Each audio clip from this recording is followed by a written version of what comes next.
I worked in silence at night, saving every coin, just to buy her the shoes she wanted. But when I finally gifted them, she said her steps already followed someone else's path. I need to tell someone this story. Maybe writing it down will make the guilt stop eating me alive at 3 a.m. Her name was Sarah.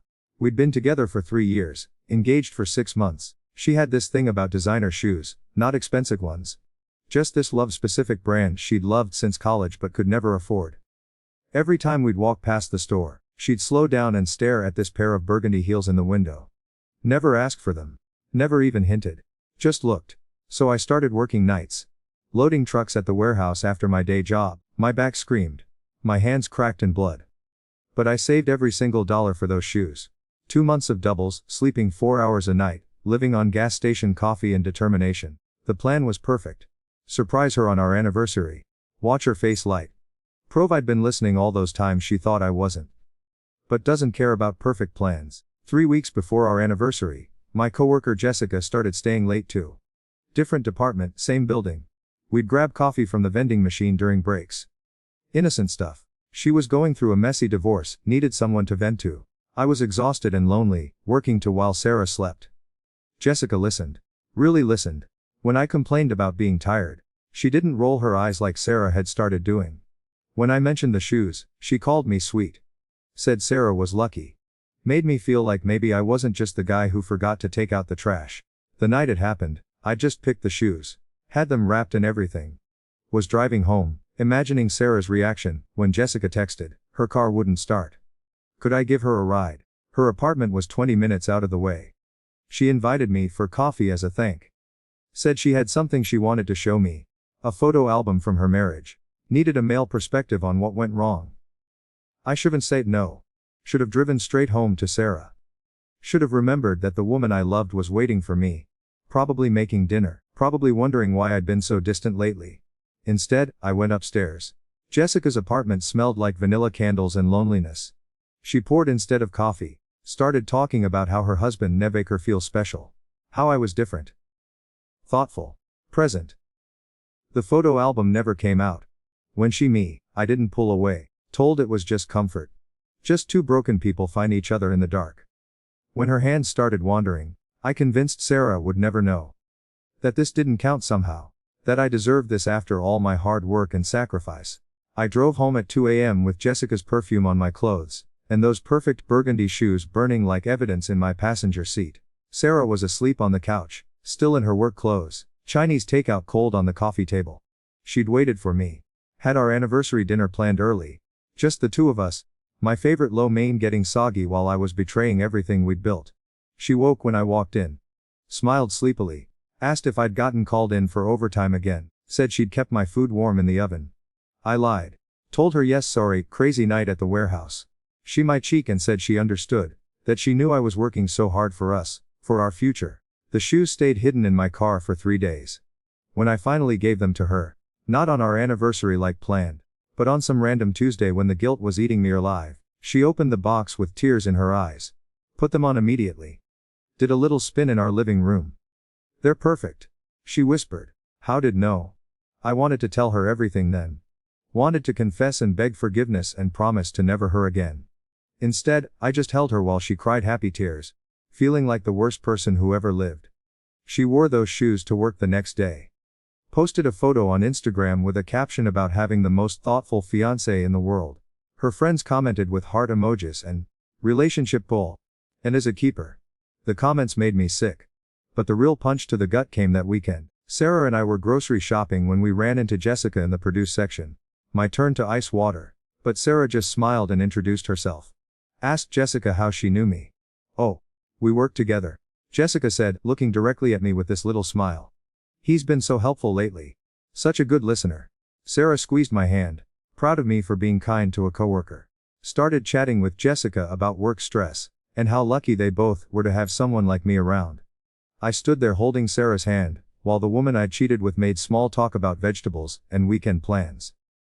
Watched my fiancé's face light, when Jessica complimented her shoes. Said I must really love her to notice something like that. He's one of the good ones. Jessica told Sarah. Don't let him go. That night, Sarah made my favorite dinner and talked about wedding plans. Showed me pictures of venues and asked my opinion on flowers. Said she felt so lucky, so grateful that we found each other. I wanted to throw. The worst part wasn't the guilt though. It was how easy it was to pretend. How naturally the lies came. How Sarah trusted me completely. Never questioned the late nights or the distance or the way I flinched when she touched me. 2 weeks later, Jessica texted again. Said she missed me. Said her ex-husband never made her feel the way I did. Asked when we could see each other again. I should have blocked her number. Should have told Sarah everything and begged for forgiveness. Should have been the man my fiancé thought she was marrying. Instead, I found typing back, when those burgundy shoes were sitting by our front door when I sent that text. Sarah had worn them to work again, came home glowing because her boss complimented them. She'd kicked them off and left them there, trusting in content, while I planned my next betrayal just 10 feet away. I can still see them sometimes when I close my eyes. Perfect and beautiful, and bought with money. Standing guard at the door of the I was about to destroy. The woman I thought I loved was already walking a path that led away from me, and I was too selfish and to realize I was the one who'd pushed her onto it. 3 months. That's how long I managed to juggle 2 worlds before everything collapsed. Sarah planned our engagement party for March 15th. Sent out invitations with our photo from last Christmas. The one where we're both laughing at something I said. She looked radiant. I looked like a man who had everything. The party was going to be at her parents' house. 50 people celebrating our perfect love story. Her mom had been cooking for weeks. Her dad practiced a speech about how proud he was to welcome me into the family. I should have called it off. Should have come clean before Sarah's whole world gathered to celebrate a lie. Instead, I kept seeing Jessica. Twice a week turned into every other day. Her apartment became my second. She'd cook dinner, we'd watch movies, pretend we were a real couple. She never asked about Sarah directly, just made comments about how I seemed stressed at home, how I deserved better. The worst part was how good I got at compartmentalizing. I'd leave Jessica's place at midnight, and come home to Sarah, let nothing happen. Kiss her goodnight, hold her while she slept, wake and make her coffee like the devoted fiancé everyone thought I was. Sarah started noticing small things. Said I seemed distant. Asked if I was okay, if work was stressing me out. I blamed it on wedding planning pressure. Said I was overwhelmed by all the decisions we had to make. She bought it completely. Started handling more of the planning herself. Told me not to worry so much. Said she just wanted me to be happy on our big day. The guilt was me, but not enough to stop. 2 weeks before the engagement party, Sarah suggested we go shopping for my outfit. We walked through the mall holding hands. Her wearing those burgundy shoes. Me pretending to care about shirt colors, while mentally calculating when I could see Jessica next.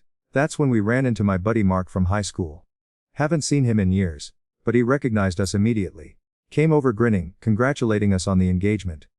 Man, 2 are perfect together, he said. Sarah should have seen this guy in high school. Always talking about finding the one. Guess he found her. Sarah squeezed my hand, beaming. Mark invited us to grab coffee, catch. Said his girlfriend would love to meet Sarah. Sitting in that coffee shop, watching Sarah laugh at Mark's stories about our teenage years, I felt like I was watching my through bulletproof glass. Everything looked normal from the outside, but I couldn't touch any of it anymore. Mark's girlfriend Emma was a teacher. Sweet, genuine, reminded me of Sarah in a lot of ways. They bonded immediately over some show they both watched. Made plans to out again. Are so lucky. Emma told me as we were leaving. Sarah's amazing. Can tell she absolutely adores. That night, Sarah couldn't stop talking about how much she liked Emma and Mark. Said it made her happy to see me reconnecting with old friends. Started planning a double date for after the engagement party. I lay awake staring at the ceiling while she slept next to me. Wondering how many more people I'd have to lie to before this was over. The answer came sooner than expected. Jessica started pushing for more. Said she was falling for me, couldn't handle being a secret anymore. Asked when I was going to leave Sarah. I'd never promised her that. Never even hinted at it. But somewhere along the way, she convinced herself that's where we were heading. We're not happy with her. Jessica said during one of our late night talks. I can see it. Come alive when with me. She wasn't wrong, as I was happy with her. In those stolen moments when I could forget about the rest of my. But that wasn't real happiness. That was just escape. I tried to explain that it was complicated. That Sarah and I had history, plans, a whole together. Jessica got quiet. Said she understood, but I could see the in her eyes. The next week, she started calling more. Texting during the day when she knew I was with Sarah. Nothing obvious, just little messages that made my phone buzz at dinner, during movies, When we were planning seating charts for the engagement party. Sarah noticed. Started joking about how popular I'd become at work. How my phone never used to ring this much. I should have ended it then. Should have blocked Jessica's number, and focused on saving what I still could with Sarah. Instead, I made the worst mistake yet. I told Jessica about the engagement party. Not to invite her, obviously, but to explain why I'd be unavailable that weekend. Why we needed to cool things down for a while. She got quiet again. Asked if I was ashamed of her. If I was just using her for fun while I played happy families with Sarah. The accusation stung because it was partially true. I defended, said it wasn't like that, that she meant something to me. Got pulled into an argument about what we were to each other. What this relationship actually was. That's when she said it. If I mean something to, prove it. The suggestion was so insane I actually laughed. Told her that was impossible, that Sarah's whole family would be there. That it would destroy everything. Exactly. Jessica said. So what's more important, perfect or what we have? Should have seen the walked out then. Should have seen the manipulation, the way she was backing me into a corner. Instead, I got defensive. Started arguing about how unfair she was being, how she meant the situation when this started. The escalated. She accused me of stringing her along. I accused her of trying to wreck my. Both of us said things we couldn't take back. I left her apartment that night thinking it was over. That maybe there was a blessing, a clean way to end something that never should have started. I was so naive. 3 days before the engagement party, Sarah was addressing the last of invitations when her phone rang. She answered without looking at the number. Hello, is this Sarah? The voice was unfamiliar, but female. Hi, I'm Jessica from Tom's work. I think there's been some confusion about the engagement party invitations. My turn to ice. I was sitting right there, pretending to read a magazine, but every word hit me like a physical. Oh hi Jessica. Sarah said brightly. I remember from the grocery store. Is there a problem with invitation? There was a pause, then Jessica's voice, sweet as in. Well, that's just it, I never received one. Tom mentioned the party to me. Said the whole work crew was invited, but I never got anything in the mail. Sarah looked at me with confusion. I tried to keep my face neutral while my entire world started crumbling. Oh no, Sarah said. Tom did give me Jessica's address for the invitations. I opened my mouth but no sound came out. Jessica's voice filled the silence. Actually, don't worry about mailing one. Tom has my address. He's been to my apartment several times. I'm sure he can just bring me one next time he visits. The magazine slipped from my hands. Sarah's face went from confused to concerned to something I'd never seen before. Something cold and calculating. Next time he visits. Sarah repeated slowly. Oh, Jessica's voice was pure innocence. Did I say something wrong? I just assumed knew. Tom's been so helpful with my divorce, coming over to talk things through. Such a good listener. I hope that's okay. Sarah looked at me. Really looked at me. And I knew that she knew. Of course it's okay, Sarah said, her voice perfectly steady. Tom's always been generous with his time. Thank for calling, Jessica. I'll make sure get an invitation. She hung and set the phone down carefully. We sat in silence for what felt like hours. Sarah. I started. Don't. Her voice was quiet but firm. Not yet, I need to think. She got and walked to our bedroom. Closed the door. I heard the lock click. I sat on that couch for 3 hours, staring at the pile of engagement party invitations, listening to Sarah move around upstairs. Packing, I realized. Her drawers opening and closing, the sound of her suitcase wheels on the hardwood floor. When she came back downstairs, she had a bag in her hand and her keys in the other. She was wearing the burgundy shoes.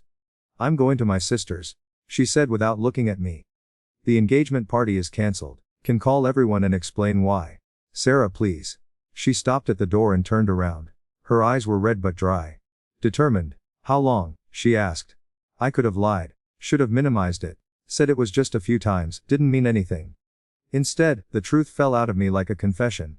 3 months. She nodded like she'd expected it, like she'd been putting pieces together for weeks and I just confirmed what she already knew. I worked extra shifts to buy those shoes. I said desperately. I still love. Sarah looked down at the burgundy heels, then back at me. No. She said quietly. Loved the idea of loving me. Loved having someone who trusted completely while did whatever wanted. That's not the same thing. She opened the door, then paused. Jessica called because she wanted me to know. She's not going anywhere, Tom. And now neither am I. The door closed behind her with a soft click. I heard her car start. Listened to the engine fade as she drove out of our neighborhood. Out of the we'd built together. I sat alone with 50 engagement party invitations, and the crushing realization that the woman who'd stood by me through everything had just walked away in the shoes I'd bled for. She was right about the path. I'd pushed her onto it, step by step, lie by lie. And now she was walking somewhere I could never follow. The hardest part wasn't Sarah leaving. It was watching everyone else figure out why. I spent 2 days calling people about the cancelled engagement party. 50 phone calls, each one harder than the last. Her mom cried. Her dad hung on me. Our friends asked what happened, and I couldn't find words that didn't make me sound like the villain I'd become. By day 3, the story was everywhere. Sarah hadn't told anyone the details, but people aren't. Engagement party gets cancelled last minute, bride disappears, groom looks like he hasn't slept in weeks. They filled in the blanks. Mark texted. Heard about the party. Okay man. Emma was more direct. What did do to Sarah? My work found out when Jessica started making scenes. She'd gotten what she wanted, Sarah was gone, but apparently that wasn't enough. Now she wanted me to be grateful, wanted us to go public, move in together, become the couple he's imagined we could be. I couldn't even look at her anymore. The guilt had transformed into something uglier. Every time I saw Jessica, I saw the destruction she'd helped me create. Every time she touched me, I remembered Sarah's face when she realized the truth. Every kiss felt like betrayal stacked on betrayal. When I tried to distance, Jessica lost it. Started showing at my job during lunch breaks, sent flowers to my desk with notes about how much she missed me. Called me crying at all hours, saying she'd left her husband for me and I was abandoning her. My coworkers noticed. Started whispering when I walked by. My supervisor pulled me aside, asked if there were personal issues affecting my work performance. I realized Jessica had never left her husband, had never even filed for divorce. She'd played me from the beginning, and I'd been too selfish and to see it. The real knockout punch came 3 weeks after Sarah left. I was grocery shopping, badly, living on frozen dinners and regret, when I saw them, Sarah and a guy I didn't recognize, laughing over something in the produce section. She looked lighter somehow. Happier than I'd seen her in months. She was wearing jeans and sneakers. The burgundy shoes were nowhere in sight. They didn't see me. I hid behind the cereal aisle like a coward, watching the woman I'd thrown away moving on with someone who actually deserved her. The guy was tall, dark hair, easy smile. He made her laugh the way I used to. Before I got too comfortable and stopped trying. When they reached for the same apple, their hands touched and neither of them pulled away. I followed them through the store from a distance, torturing. Watched him push the cart while she checked items off a list. Saw the easy way they moved together. Like they'd been doing this for years instead of weeks. At checkout, he paid for everything without discussion. She his cheek as a thank. Such a small gesture. But it hit me like a physical. That could have been us. Should have been us. If I hadn't been so selfish. So greedy for something I thought I was missing. We'd be the couple buying groceries, and planning dinners and building it together. Instead, I was watching it happen with someone else. I went home to my empty apartment. Sarah had taken her name off the lease, but left me all the furniture, all the memories, and finally understood what I'd really lost. It wasn't just Sarah. It was the future we'd planned. The kids we'd talked about having. The house we were saving for. The where I was the man she thought I was instead of the man I actually became. Work got worse. Jessica's behavior escalated too. She'd follow me to my car, demand to know why I was ignoring her, said we belonged together, that I was just scared of commitment. When I finally told her it was over, really over, she laughed. Think can go back to Sarah. She's already moved on, Tom. I saw the pictures on Instagram. She looks happy without. She was right. Sarah's social media had become a showcase of her new hiking trips with friends, dinners with family, art classes she'd always wanted to take. Not a single photo included me, like I'd been completely erased from her world. The final twist came when Jessica escalated to my family. She found my mom's phone number somehow, called her pretending to be concerned about my emotional state. Said I'd been acting erratic at work, that she was worried about me as a friend. Mom called me in a panic, asking what was going on, why some woman from work was calling about my mental health. I had to explain everything. Had to watch my mother's face crumble as she realized her son wasn't the man she'd raised him to be. Sarah was perfect for. Mom said quietly. We all loved her. How could throw that away? I didn't have an answer then. Still don't. The finally stopped when Jessica's actual husband showed at my apartment. Turns out he'd figured out what she was doing, found my address, wanted to discuss the situation man to man. He wasn't angry. That would have been easier. He was tired. Defeated. Said Jessica had done this before, with other men, and he'd always taken her back. But not this time. She destroys everything she touches, he told me. I'm sorry she destroyed too. He handed me divorce paid listed, as the reason for irreconcilable differences. Said Jessica would probably blame me for ending her marriage. But we both knew the truth. She'd used both of us. Gotten what she wanted: chaos, attention, drama, and moved on to her next victim. I never saw her again after that. Heard through work gossip that she'd transferred departments, then eventually quit. Someone said she'd moved across the country with a new boyfriend. But the damage was permanent. 6 months after Sarah left, I ran into her sister at the coffee shop we used to frequent. Emily had always liked me, treated me like family. Now she looked at me like I was a stranger. She's engaged. Emily said without preamble, to David, the guy from her work. The words hit like a physical punch. Engaged. 6 months after leaving me, Sarah had found someone worth marrying. They're having a small ceremony. Just family. She's really happy, Tom. I wanted to ask a million questions too fast. Was she sure? Did she ever think about me, about what we had? Instead, I just nodded and said I was glad she found someone good. She deserves better than what I gave her, I admitted. Emily's expression softened slightly. Yeah, she does. That night, I looked David's social media. Professional photographer. Which explained why all of Sarah's recent photos look so perfect. He captured her in ways I never had: laughing, confident, glowing with happiness. Their engagement photos were works of art. Sarah in a flowing white dress, him in a perfectly fitted suit. Both of them looking at each other like they'd discovered something magical. She wasn't wearing the burgundy shoes in any of the photos. I realized then that she'd probably thrown them away. Or donated them. Or given them to someone who could wear them without thinking about lies and betrayal and broken promises. Those shoes had been my love letter to her, proof they'd been listening, that I cared. But I'd tainted them with my actions. Made them a symbol of everything about our relationship. A year later, I saw the wedding photos on mutual friends' social media. Sarah looked radiant in a simple dress, surrounded by everyone who'd once been part of our shared.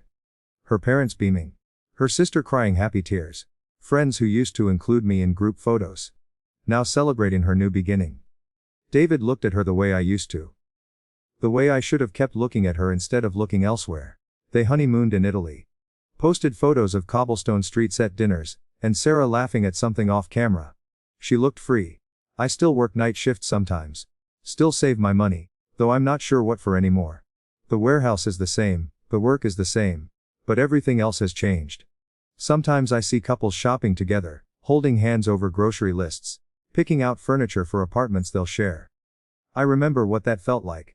Before I decided it wasn't enough.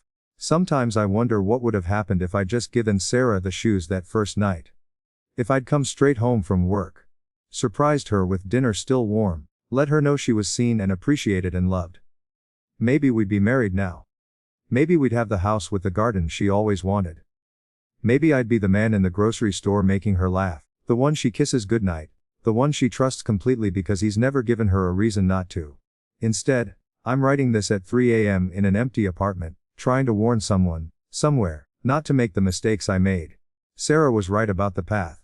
I pushed her onto it with every lie, every betrayal, every moment I chose temporary excitement over lasting love.